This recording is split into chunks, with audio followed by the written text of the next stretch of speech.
Welcome to Suman TV. నేను మీ నవీన్. ప్రస్తుతం నేను ట్రీట్మెంట్ రేంజ్ హాస్పిటల్లో ఉన్నాను. మనతో ఉన్నారు ప్రముఖ laparoscopic and laser surgeon doctor Kareddy Sridhar Reddy గారు. హాయ్ సార్, నమస్తే అండి. సార్, సర్కంసెషన్ చాలా మంది కూడా ఈ సుంతి ఆపరేషన్ చేయించుకోవాలంటే భయపడతా ఉంటారు. సో ఏంటంటే వాళ్ళకి ప్రాబ్లం ఉంటుంది.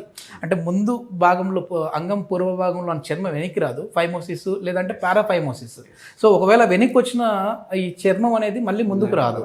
సో ఇట్లా స్టక్ అయిపోతూ ఉంటుంది. కానీ ఇది ఎవరితో చెప్పుకోలేరు. చెప్పుకుంటే ఏమనుకుంటారో, అసలు డాక్టర్ దగ్గరికి వెళ్ళి ఇది సమస్యనా కాదా అని అడగాలన్నా మొహమాట పడతా ఉంటారు. అసలు ఈ సమస్య ఎందుకు వస్తూ ఉంది? దీనికి సర్కంసెషన్ ఒకటే మార్గమా అంటే? ఇక్కడ మీరు అన్నారు కదా ఫైమోసిస్ అని. సో ఫైమోసిస్ అండ్ జస్ట్ ఫైమోసిస్కి ముందు పెడితే పారాఫైమోసిస్, ఓకేనా? ఈ రెండు డిఫరెంట్ కండిషన్స్.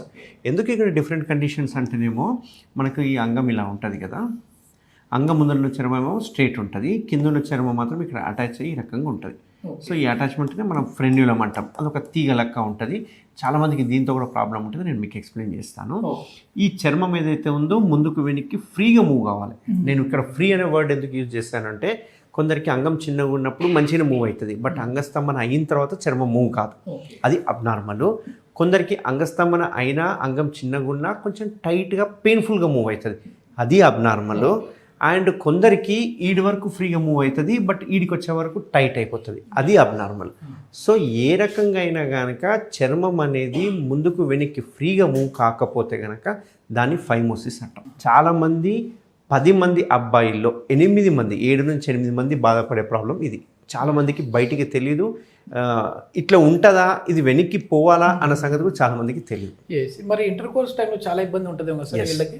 ఎస్, ఇక్కడ ఏమవుతుందంటే ఇంటర్ కోర్స్ అయ్యేటప్పటికి పెయిన్ఫుల్ ఉన్నా కానీ కాండోమ్ యూజ్ చేయడము, లేకపోతే జెల్లీస్ యూజ్ చేయడం, ఇట్లాంటివి వాళ్ళు టెంపరీగా యూజ్ చేసుకుంటుంటారు, వాళ్ళు అలవాటు పడుతుంటారు.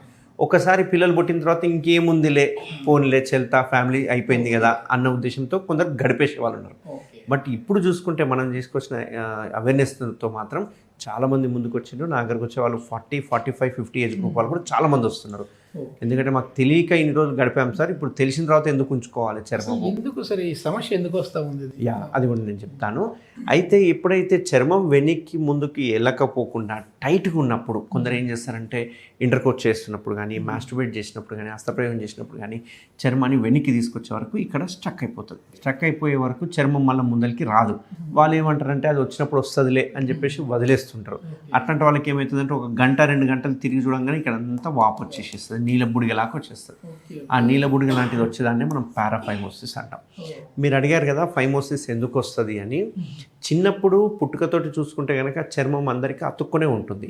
మనం ప్రాక్టీస్ చేస్తూ ఉంటే మెల్లగా అతుకులన్నీ పోయి ఫ్రీ అయిపోతుంది. బట్ చిన్నప్పుడు ఇట్లాంటి ప్రాక్టీస్ కనుక వదిలేసినా, లేకుంటే పుట్టుకతోటే చర్మం టైట్ ఉంటే కనుక, ఎక్కువ చర్మం ఉంటే కనుక వాళ్ళకి ఎప్పటికీ రాదు. దాన్ని మనం ఫైమోసిస్ అంటాం. ఒకప్పుడు అంటే ఇళ్ళల్లో మొత్తం అంతా ఉమ్మడి కుటుంబం కాబట్టి పెద్ద పెద్దలు అంటే అమ్మమ్మ, నానమ్మలు ఇట్లాంటి వాళ్ళు స్నానం చేయించేటప్పుడు మాకు గుర్తుంది, మా ఊళ్ళో చిన్నపిల్లలకి అట్లా చేయించేవాళ్ళు. కానీ ఇప్పట్లో అసలు అది పట్టించుకోవట్లేదు, ఆ ప్రాక్టీస్ లేదు. ఇప్పుడున్న మదర్స్కి, పేరెంట్స్కి అసలుకే తెలియదు. చర్మం వెనక్కి అంటుంటే పెయిన్ అవుతుందేమో, నొప్పి అవుతుందేమో అనే ఇదితోటి, ఎందుకంటే ఇప్పుడు అంతా ప్యాంపర్ కిడ్స్, అంత ప్రేమలు ఎక్కువైపోయినాయి, పిల్లలకు కొంచెం కూడా కష్టం ఉండొద్దు. సో వెనక్కి అనాలనే థాట్ ఉన్నా వాళ్ళు ప్రాక్టీస్ చేయరు.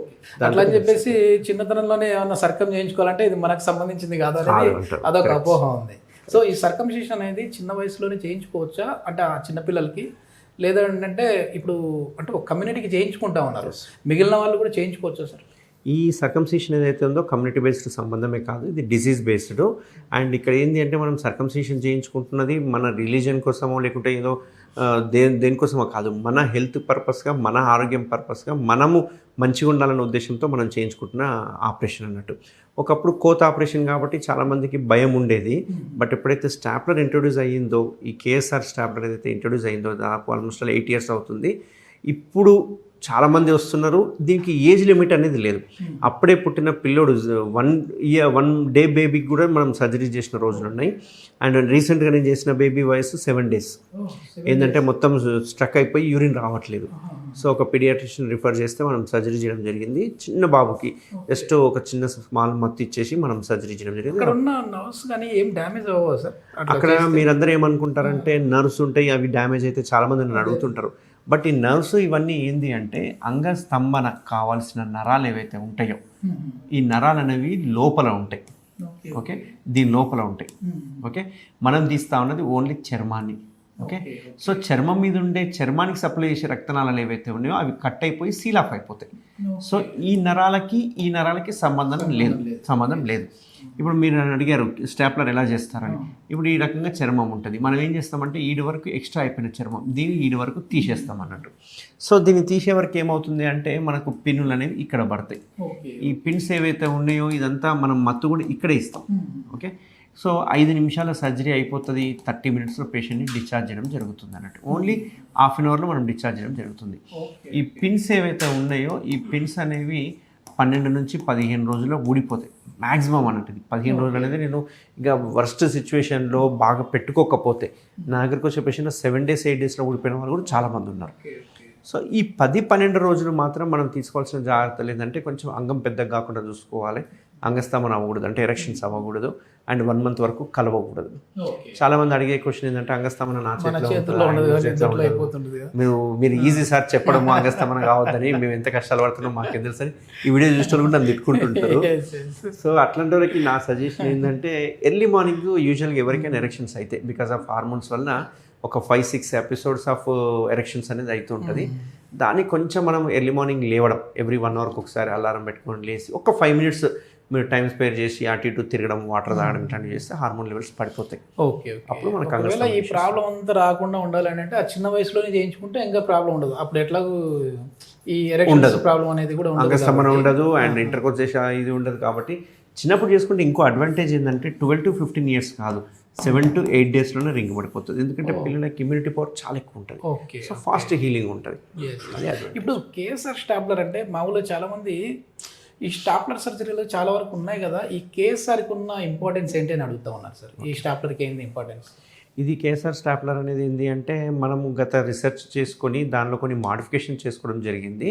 ఇందులో వాడే పిన్స్ కానీ అందులో వాడే సిలికాన్ రింగ్ కానీ ఇవన్నీ పేటెంట్ రైట్స్ ఉన్నాయి అన్నట్టు. ఇది కేఎస్ఆర్ స్టాప్లర్ అనేది త్రూఅవుట్ ఇండియాలో ఓన్లీ ఈ అంటే ఈ ట్రీట్మెంట్ రేంజ్ హాస్పిటల్ మాత్రం అవైలబుల్గా ఉంది ఇండియా మొత్తంలో. ఇందులో మనకు 2 రకాల స్టాప్లర్లు ఉన్నాయి. అంటే మామూలుగా సిల్వర్ స్టాప్లర్ అంటాం, దీన్ని వైట్ కలర్ స్టాప్లర్ అంటాం. దీనికంటే కొంచెం మంచి స్టాప్లర్ అంటే గోల్డ్ స్టాప్లర్ అంటాం ఇందులో. అండ్ దీనికంటే ఇంకా ప్రీమియం స్టాప్లర్ ఏదైతే ఉందో త్రూఅవుట్ ఇండియాలో ఓన్లీ మన దగ్గర తప్ప ఇంకెక్కడ అవైలబుల్గా లేదు. ఇది బ్లాక్ స్టాప్లర్, ఇది అల్టిమేట్ స్టాప్లర్. ఇందులో ఏమవుతుందంటే గోల్డ్ కానీ బ్లాక్ కానీ వీటిలో ఉండే సిలికాన్ రింగ్ ఏదైతే ఉందో చాలా పల్చగా మెత్తగా ఉంటుంది.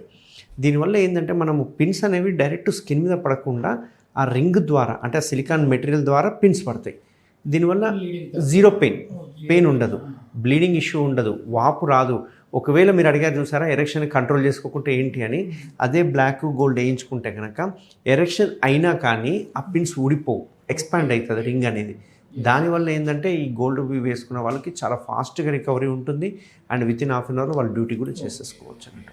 ఇది మొత్తానికి ఏంటంటే ఈ సర్కంసిషన్ సుంతి ఆపరేషన్ అనేది అయితే ఖచ్చితంగా ఇట్లాంటి సమస్యలు ఉన్న వాళ్ళు అంటే ఫైమోసిస్ పారాఫైమోసిస్ ఉన్న వాళ్ళకైతే మాత్రం ఖచ్చితంగా చేయించుకోవాలి. లేదు అని అంటే ఫర్దర్ ఇంకా కాంప్లికేషన్స్ వచ్చే అవకాశమే ఉంది. ఇది ఒక కమ్యూనిటీ బేస్కి సంబంధించింది కాదు, ఇది మన హెల్త్ కోసం చూసుకోవాలి, ఎవరో ఏదో అనుకుంటారనేది కాదు అని చెప్పేసి డాక్టర్ కారెడ్డి శ్రీధర్ రెడ్డి గారు చెప్తున్నారు. సో దీనికి సంబంధించిన ఫర్దర్ ఇన్ఫర్మేషన్ ఏదైనా కావాలన్నా లేదంటే ఈ ట్రీట్మెంట్ విధానం గురించి పూర్తిగా ఒక అవేర్నెస్ కావాలి అన్నా మీరు హాస్పిటల్ వారితో మాట్లాడచ్చు. దీనికి సంబంధించిన హాస్పిటల్ వారి కాంటాక్ట్ నెంబర్ ప్రొవైడ్ చేస్తున్నాం. Thank you sir. Thank you.